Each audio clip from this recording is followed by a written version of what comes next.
So dumako na nga po tayo sa ating first quarter recap ng SMDC. Nagkaroon tayo ng groundbreaking ceremony ng nagkaroon po ng mga price increase ang mga projects or ilan sa mga projects ng SMDC.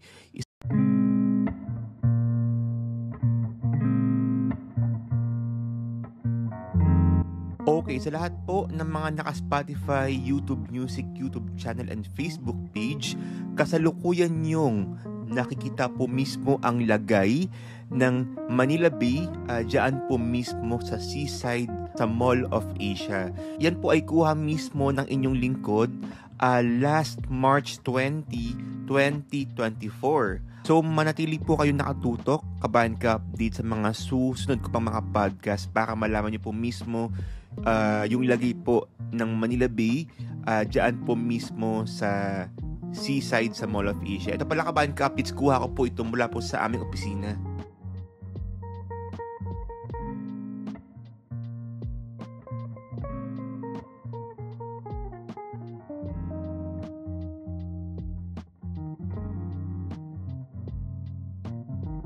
Isa pong magandang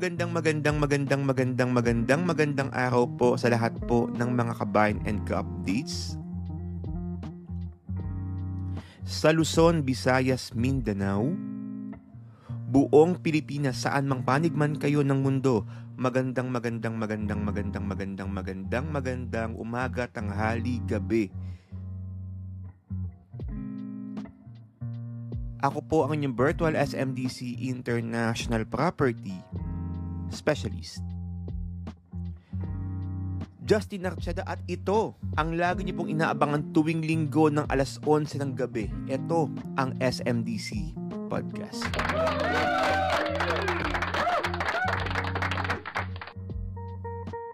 Happy Easter Sunday po mga Kabayan and Ka Updates. Nako, today po today is March 31, 2024. Araw po ng linggo Kabayan Ka Updates. Happy Easter Sunday sa ating pong lahat. Nako, nakapagbakasyon ba ang mga Kabayan Ka Updates natin? O yung mga pabalik na nga po ng Manila.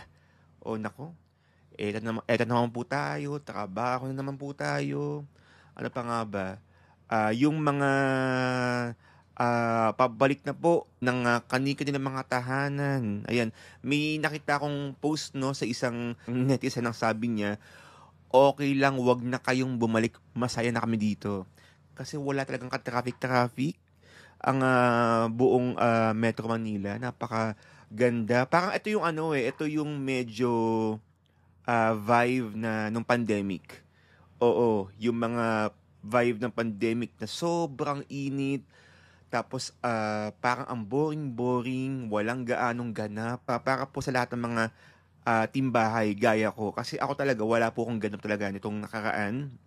Parang lang talaga ako, na-enjoy ko lang ang tahimik na lugar, walang gaanong ingay. Okay, so medyo tayo lang po Kabayan Ka Updates, medyo nag-chill lang tayo habang nag-iisip tayo ng mga bagong ideas, bagong mga contents para po sa SMDC Updates.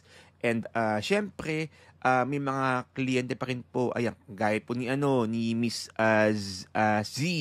Okay, dyan po mismo sa Canada na ating pong naka-Zoom, na nahihirapan kung saan nga ba gustong kumuha or mag-invest, kung turf residences dyan sa Binyan, Laguna, or Hope Residences dyan po mismo sa Cavite, or di kaya Calm.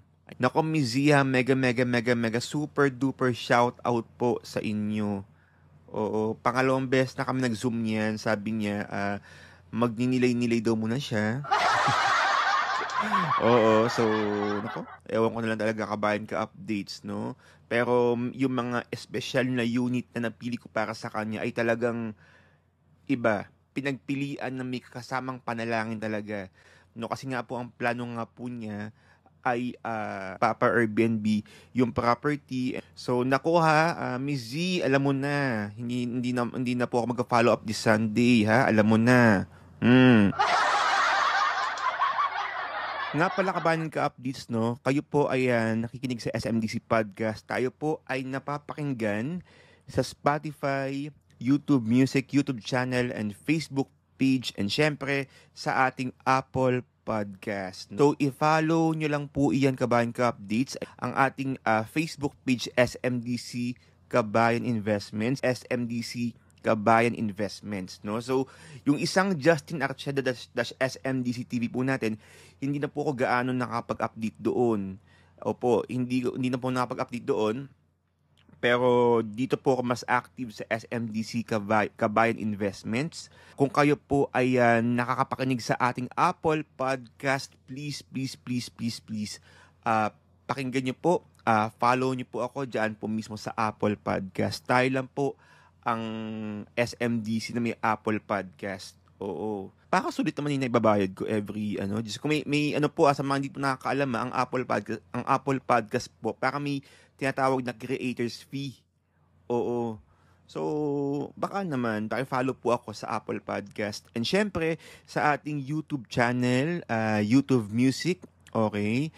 So, kung kayo po ay nasa biyahe, o habang kayo po ay nagmamaneho, naku, ang sarap po nang meron kayong kakwentuhan, na meron po kayong napapakinggan. Ayan. So, para lang tayong radyo, di ba, kabayan ka-update. So, kung kayo po ay nasa biyahe, nagde-drive, kumakain, nag-chill, siesta, or nagtatrabaho, di ba? So, pakinggan nyo lang po ang ating YouTube Music, okay, or YouTube channel, SMDC Podcast with yours truly. Okay, and syempre sa ating sa ating Spotify. Okay, sa Spotify account po natin. Ayan, meron din tayong weekly podcast diyan. So kalat-kalat po ang ating weekly podcast. Ayan. Pero yung mga SMDC updates natin ay nasa Facebook page lang po natin and YouTube channel. Na kung kayo po ay may mga project or SMDC projects na hinuhulog-hulugan every month, meron po tayong monthly updates dyan, no, sa ating YouTube channel. Hindi tayo gaano nakapag-updates for the month of March dahil nga po ang daming ganap nitong nakaraan. May nagreklamo pa, ang tagal daw masyado, ang late na raw. Naku, kabayan ka-updates, pasensya na po talaga kayo. Oo, dahil syempre tayo po ay basta ang daming mga ganap talaga lately. Pero for this month, for this April, babawi po tayo. Babawi po tayo kabayan ka-updates, kaya nako, hayaan niyo po ang bumawi sa inyo, okay? Okay, no, kabayan ka-updates napaka pambihira po ng ating podcast ngayong araw na ito kasi naisipan ko ngang balikan, naisipan ko magkaroon ng recap. Recap. Shala, recap. So meron tayong quarterly recap po ng mga SMDC updates, events, or yung mga nangyari po sa unang 3 buwan po ng 2024. Kasi may mga bagay po, may mga events na hindi ko gaanong na share sa mga YouTube or SMDC updates, no? Pero dito ko nga po sa podcast, parang naisipan ko, what if gumawa tayo ng mga recap or quarterly recap. Tama ba? Tama ba pag quarterly recap? Tama naman kasi unang 3 buwan ng 2024. So tama nga naman kabayan ka is quarterly recap, no? So ito yung mga recap na kung saan maaaring hindi po dumadaan sa SMDC updates, hindi niyo po nalalaman, okay? Pero meron palang ganito. Pero bago po ang lahat, gusto ko muna batiin ng happy birthday.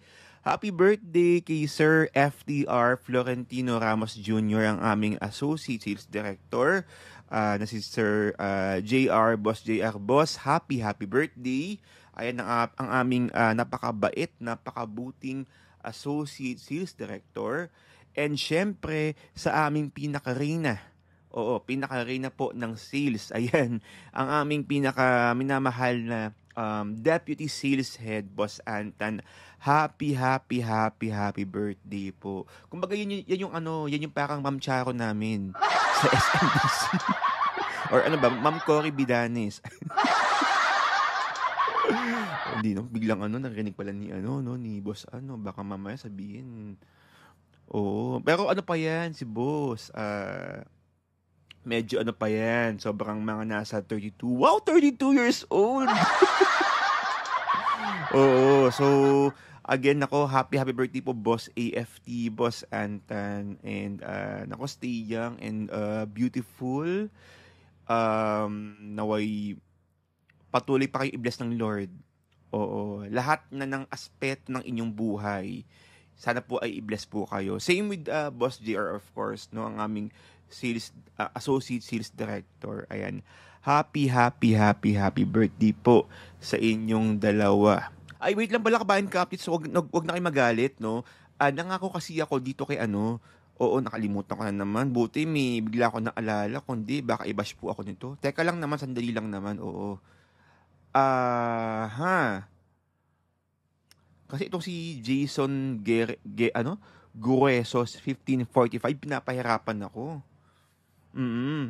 Teka lang ha. O bago ko lang pong balikan mismo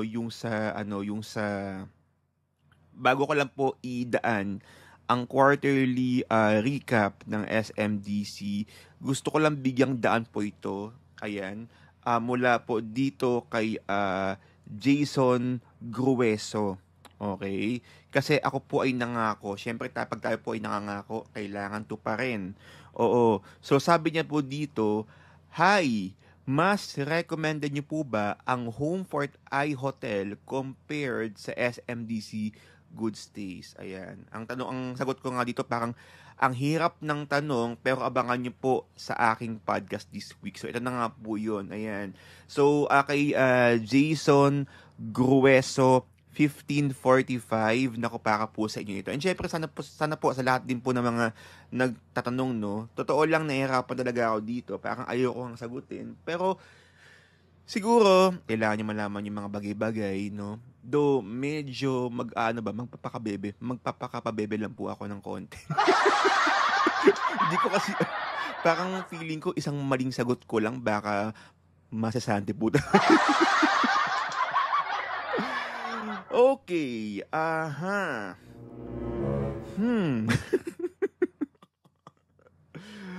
Alam nyo, kabayan ka-updates, sa akin po, para sa akin po, kabayan ka-updates, ang SMDC Good Stays at ang Homefort Eye Hotel, parehas lang naman sila nagkakatulungan para ma-accommodate lahat ng mga unit owners, para matulungan po sila sa pagpapa-Airbnb ng property ng unit. Ngayon, hindi ko kasi pwede sabihin kung ano yung mas maganda, ano yung mas okay, no? Kasi, sabi ko nga po, for me, parehas silang leasing company na nagtutulungan.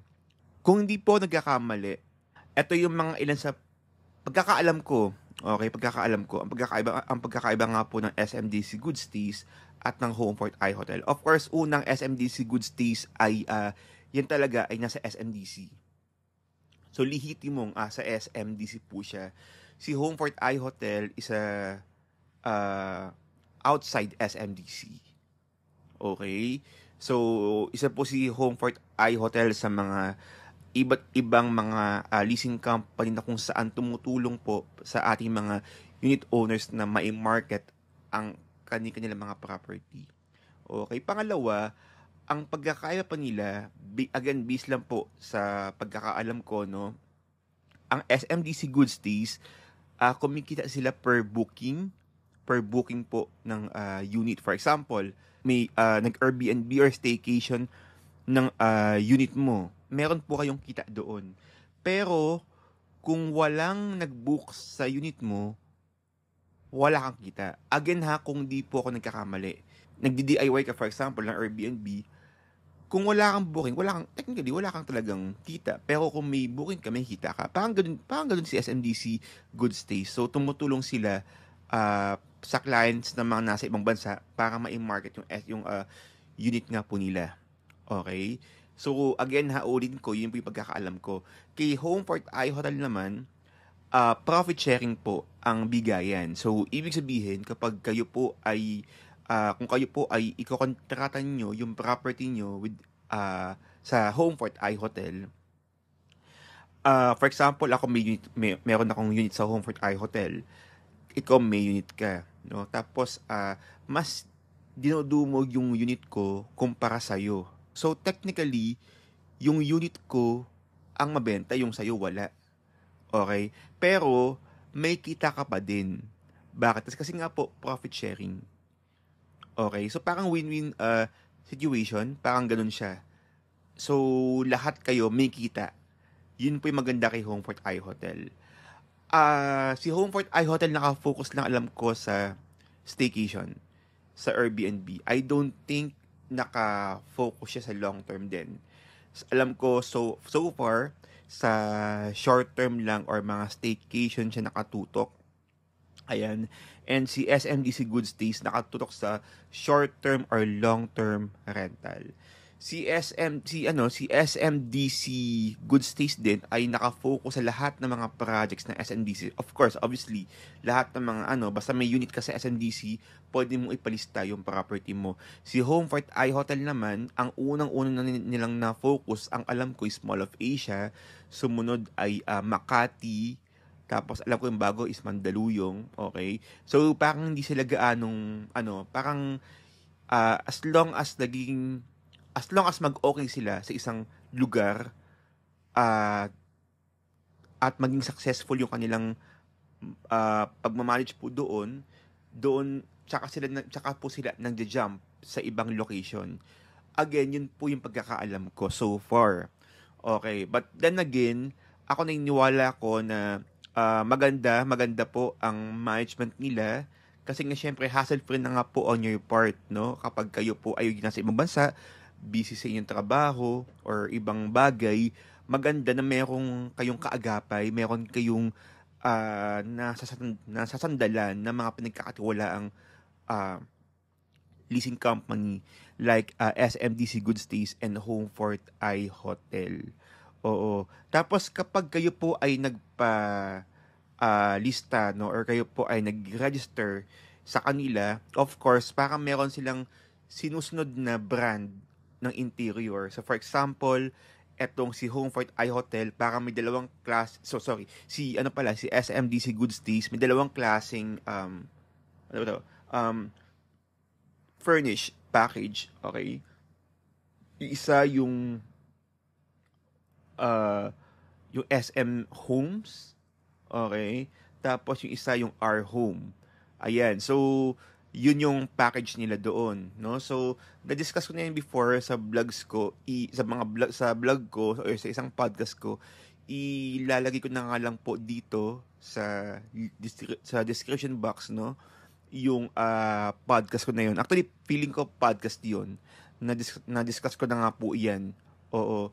Tapos, si Homefort I Hotel naman, may isa silang brand ng interior na sinusunod lamang. Parang parang kumbaga, pag Shangri-La, kailangan isa lang ang kulay. Parang ganun. Ganun yung take ko. Kasi nakita ko yung mga interior nila ng Homefort I Hotel, parang iisa lang.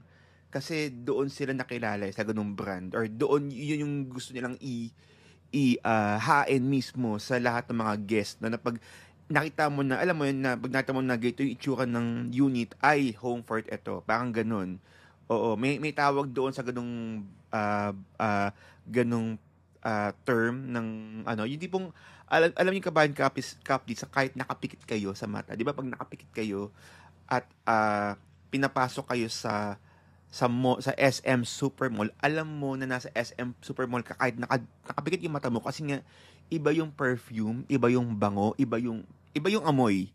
'Di ba? Parang ganoon nakalimutan ko yung term doon. Basta may tawag doon. So, ganoon din po yung Homefort I Hotel. May ganoon silang interior na kung saan sila lang po ang merong ganoon. Okay? Pero again, Sir Jason, kung saan man kayo mapunta, mapadpad, ayan, ako, ang importante pa rin talaga dyan, kailangan, syempre, may unit po kayo sa SNDC. Okay? Kasi kung wala po kayong unit, Ano mangyayari sa atin? Ay, hindi baka ano kasi baka naman kasi or baka meron kang unit pero ibang developer, ay hindi po pwede, 'di ba? Yung tipo nasa Home Fort I Hotel ka or SMDC Good Stays tapos ang pangalan ng developer ay ay toot. Oo, hindi pero yun kasi ang alam ko ang Home Fort I Hotel ay puro SMDC lang din po ang kanilang tinatanggap na listings. So, yun. Nako, Sir Jason, sana po ay nahihirapan ako sa tanong mo. Oo, pero sana po ay nakatulong yung konti kong kaalaman between sa dalawang uh, bigating kumpanyang ito. Oo. So, sana po kahit paano meron kayong konting nakuha sa akin. Ayan. So, again, mega mega shout out to Sir Jason Grueso 1545. At kung kayo po ay may tanong sa SMDC, all about SMDC projects, no? Please comment down below dito po sa ating YouTube. Oo, pwede rin sa Facebook page, SMDC Kabayan Investments. Ayan, pwede rin po ganyan.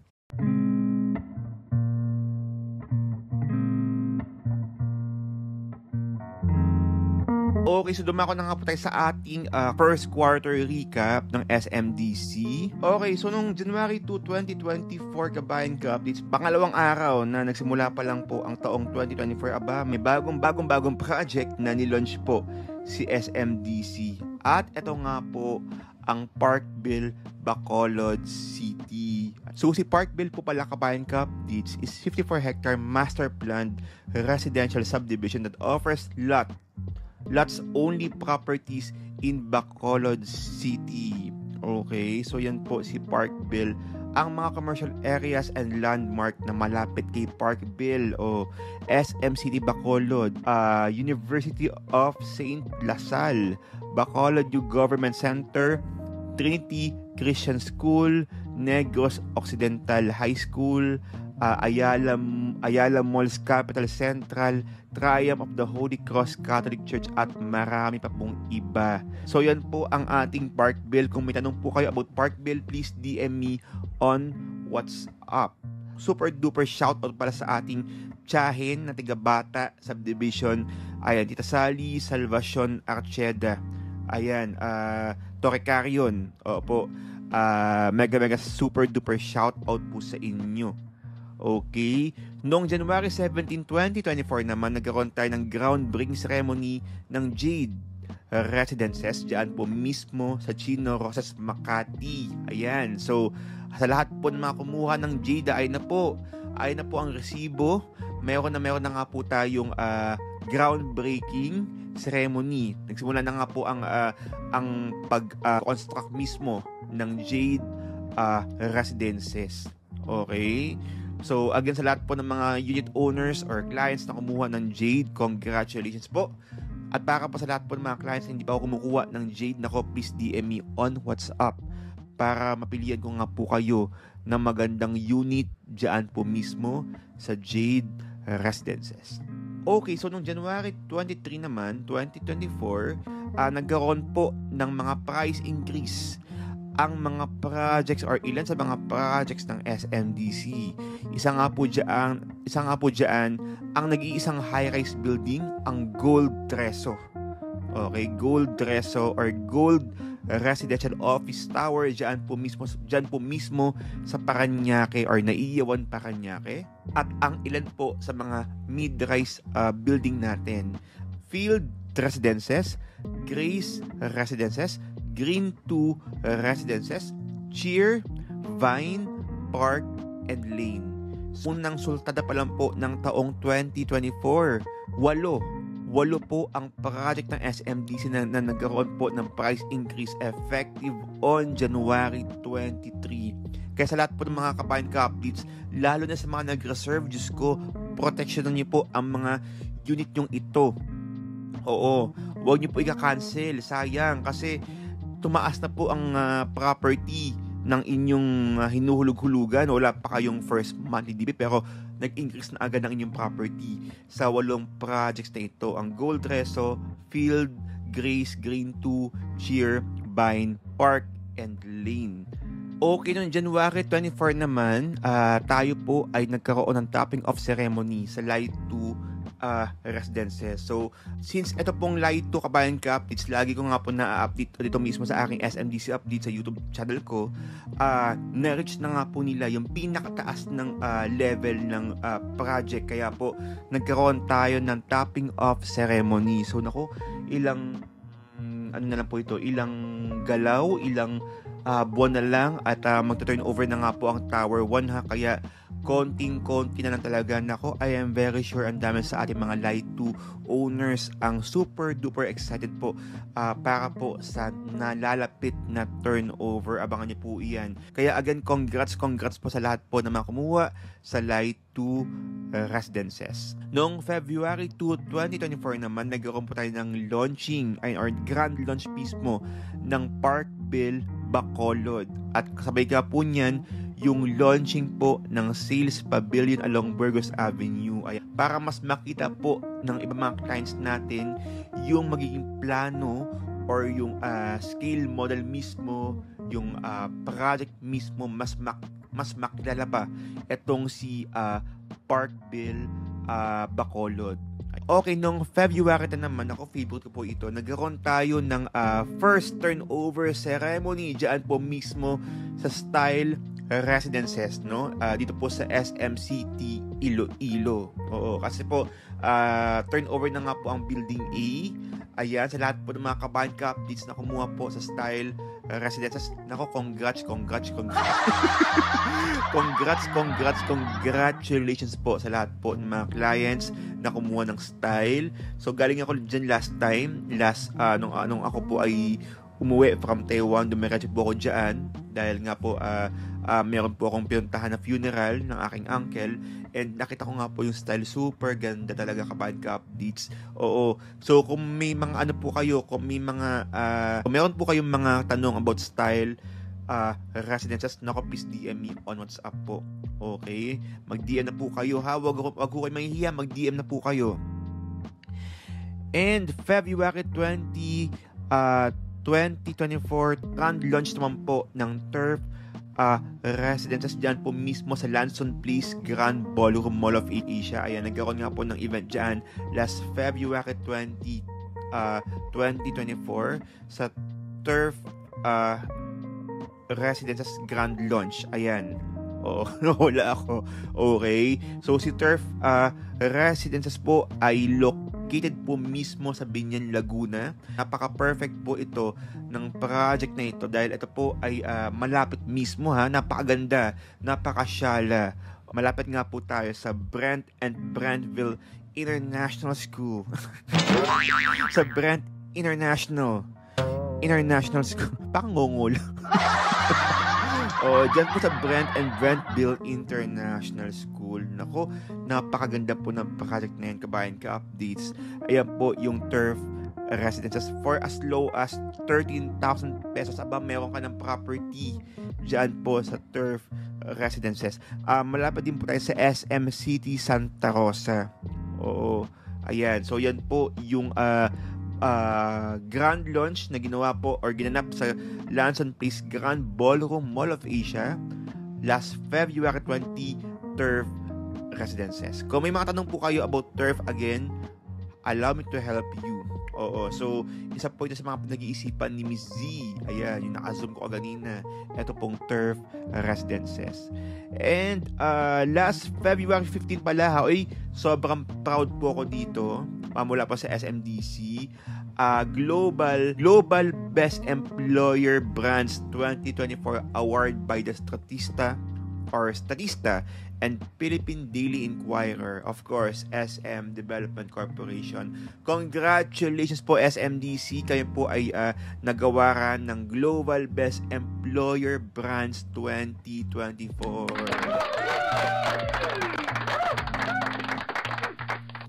Okay, no, Feb 29 naman, no, Kabayan Ka Updates, nagkaroon naman ng SMDC team collaboration or new partnership with PA Properties. Ayan. So, PA Properties po. Noong February 29, leap year ito ha. So, last March 1, 2024 naman, SM Prime Holdings Incorporated launched SM Sustainability Scholarship.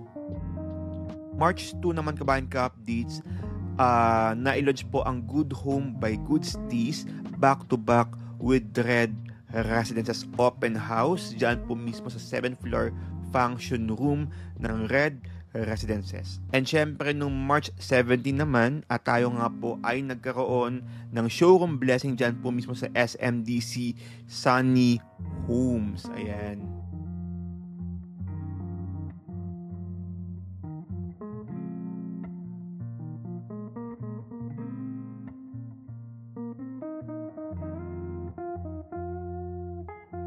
And nakalimutan ko nga pala, kabayan ka-updates, last February 2024, nagkaroon din pala tayo ng event dyan po mismo sa Diamond Hotel, kung saan nagkaroon tayo ng investors day para po sa ating project na Sands Residences. Ay pakabongga po ng ating event dyan sa Sands, and kita-kita mo talaga yung view ng dagat dyan, ng Manila Bay. Ayan. So, isa po ito sa mga pinagmamalaki ko din project na SMDC Sands Residences. At saka, isa rin po ito sa mga paborito kong ina-updates talaga. Oo. Habang tumatagal, pag nakita kong pataas yung building, ay nako, sobrang amaze na amaze ako. Ayan. So, yan po, kabayan ka-updates, ang Sands Residences.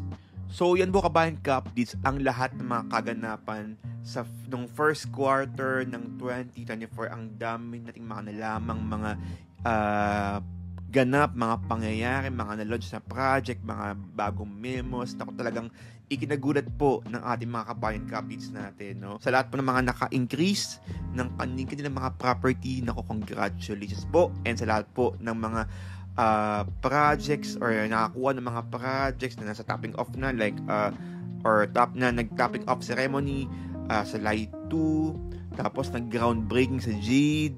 Nako, congratulations po. And kabayan ka-updates, kung kayo po ay may mga tanong all about SMDC projects, ayan, kung ito o ito pala, kabayan ka-updates, nakalimutan ko nga pala, no, first week ng March, nag-release po ng memo ng SMDC. Imagine ha, noong February 1, from 35, naging 40k na. Ngayon, effective on April 2024, 50,000 pesos na po ang ating reservation fee. So, 50,000 pesos. So, imagine, from February 1st, ang reservation ay naging 40, from 35 to 40. Ngayon naman, from 40 to 50k. Hindi ko po sinasabi to discourage everyone. Ayan. Ito talaga yung mga advantage or kinaganda kapag kayo po ay kumuha ng property before pa. Oo, naaabili yung mababang presyo. So, ganun po yun. Ngayon po, hindi yun na ho namin control yung pagbaba. Wala na ho tayong mga 15k na RF. Wala na po ngayon kabayan ka-updates. Pataas na po tayo. And sana po, kung kayo po ay ready na nga, pero 2025 or 2026 pa, good luck. Baka gaya po ng mga bahay sa Metro Manila, baka hindi na rin natin kayang kumuha ng property. Kaya habang maaga pa, habang kaya pa, kabayan ka-updates, magtanong lang kayo and allow us to help you. Kung di kaya, di okay lang. Ang importante, wala kayong mga what ifs, kasi may peace of mind kayo na buti alam ko, na at least alam ko yung mga advantage kapag ako ay kukuha ngayon. Okay? So, yun po, kabayan ka-updates, no? Kaya, nako, kabayan ka-updates, please, again, kung kayo po may mga tanong about SMDC, pero wala pa kayong nakakausap na consultant, utang na loob, ayan naman tayo. At yung marunong magpasalamat, oo, at hindi nag-ghost, ayun.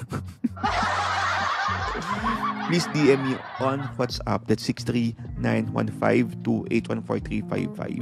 6391528143555. Again, mga kabayan ka-updates, nakuha, maraming salamat po sa inyong panonood, pakikinig, mula simula hanggang dulo sa ating Spotify, YouTube Music YouTube channel, Facebook page, and Apple Podcast.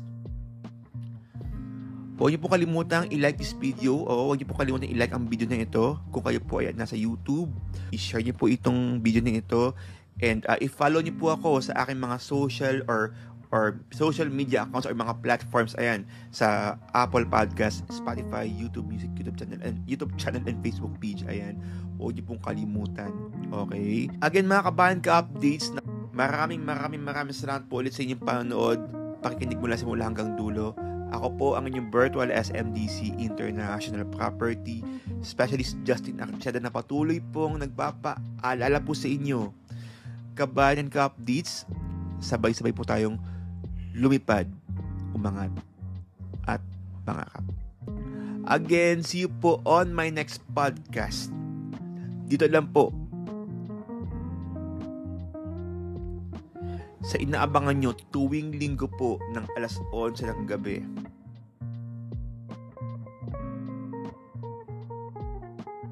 Ito ang SMDC Podcast.